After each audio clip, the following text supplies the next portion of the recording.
त्वरित और भूकंप। क्या पढ़ेंगे? त्वरित और भूकंप प्रकृति के दो भयानक रूप हैं। प्रकृति के दो भयानक रूप हैं। वैसे तो प्राकृतिक विपदा के अंतर्गत भूकंप, त्वरित, आंधी, चक्रवात, बाढ़, भूस्खलन जैसी घटनाएं होती रहती है। इन प्राकृतिक घटनाओं को टालना संभव नहीं होता, लेकिन प्रौद्योगिकी का उपयोग करके वैज्ञानिक तरीके से इसका पता हम लगा सकते हैं हम लोग, और होने वाली जान माल की क्षति को कम कर सकते हैं, सावधानियां बरत सकते हैं। तो आज भूकंप के बारे में विस्तार से जानेंगे। भूकंप क्यों आता है, किस कारण से आता है? तो भूकंप आने के कई कारण हैं। भूकंप आने के कई कारण। पृथ्वी कई प्लेटों में बटा हुआ है। पृथ्वी कई प्लेटों में बटा हुआ है, और ये प्लेट खिसक रहा है, धीरे धीरे खिसक रहा है। और जब ये प्लेट एक दूसरे से टकराता है तब क्या होता है? तब जोरदार टक्कर होती है। तब क्या होता है?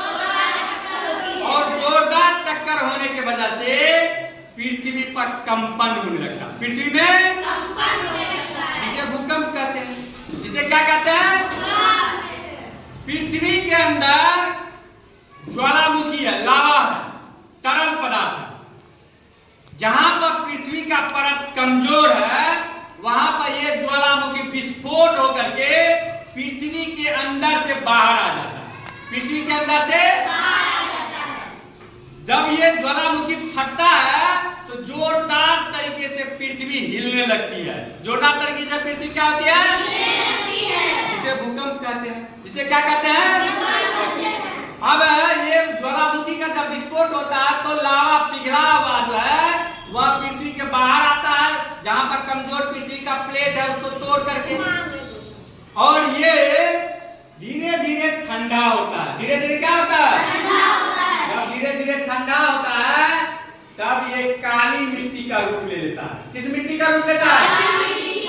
इसमें बेसाल चट्टान का अंश पाया जाता है। ये काली मिट्टी कपास के उत्पादन के लिए बहुत महत्वपूर्ण है। कपास उत्पादन के लिए बहुत महत्वपूर्ण है, और ये उपजाऊ होता है।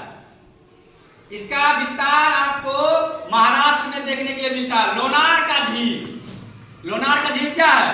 ये भूकंप जब हुआ था, ज्वालामुखी विस्फोट, तो वो कीट के आकार का हो जाता है। उसमें धीरे धीरे पानी जब भरता है तो वो झील जो है ज्वालामुखी झील कहलाता है। वो कौन सा झील कहलाता है?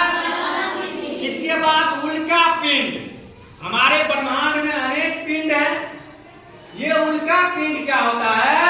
जब पृथ्वी पर आकर के गिरता है तो वहां जोरदार बड़े गड्ढे का निर्माण कर देता है और पृथ्वी में कंपन होने लगती है। इसके अलावे जब परमाणु विस्फोट किया जाता है तब भी जोरदार झटका महसूस होता है। तो इस प्रकार से हम लोग देखते हैं भूकंप आने के कई कारण हैं। अब भूकंप जब आ जाए तो हम लोग क्या कर सकते हैं? भूकंप को टालना संभव है? नहीं है टालना संभव। तो कुछ सावधानियां हम लोग बरतते हैं जिससे कि भूकंप के प्रभाव से बचाया जा सके अपने आप को। इसमें होता यह है कि हम लोग भूकंप रोधी घर बनाते हैं। जब भूकंप के समय घर में रहते हैं तो भूकंप के प्रभाव से बचने के लिए चौकी के तले, पलंग के तले चले जाना चाहिए। हो सके तो तकिया वगैरह सर पर रख लेना चाहिए ताकि दुर्घटना होने पर उसका प्रभाव को कम किया जा सके। या मकान भवन के कोने में खड़ा हो जाना चाहिए। अगर ये हम लोग भूकंप आने के बाद सावधानी बरतें। यदि घर से बाहर है और भूकंप आ गया तो हमें बिजली के खंभे, गाछ वृक्ष के नीचे से दूर हो जाना चाहिए। हमें लेट जाना चाहिए पृथ्वी पर उस समय, ताकि भूकंप के प्रभाव को कम किया जा सके, जान माल की हानि को कम किया जा सके। तो भूकंप से कैसे, इनका क्या कारण है, इसे कैसे बच सकते हैं? तो भारत को कई भूकंप जोन में बांटा गया है। जब भूकंप आता है तो इसे रिएक्टर पैमाने पर माप करते हैं। किस पैमाने पर माप करते हैं? रिएक्टर पैमाने पर माप करते हैं।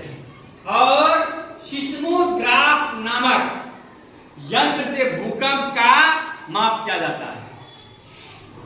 कौन सा यंत्र भूकंप मापता है? सिस्मोग्राफ। कौन सा? सिस्मोग्राफ। किस पैमाने पर मापते हैं? रिएक्टर पैमाने पर। किस पैमाने पर मापते हैं? रिएक्टर पैमाने पर। तो भूकंप के कई प्रकार हैं। मृत ज्वालामुखी, भूकंप से जो घटनाएं होती है उसको ज्वालामुखी के रूप में, भूकंप जो है ज्वालामुखी के रूप में भी आता है। ज्वालामुखी को भी 3 भाग में बांटते हैं मुख्य रूप से। सक्रिय ज्वालामुखी, जिससे राख और लावा निकलते रहता है। प्रसुप्त ज्वालामुखी, ऐसे ज्वालामुखी जिससे राख भविष्य में निकला था लेकिन अभी बंद है, लेकिन कभी भी उससे निकल सकता है।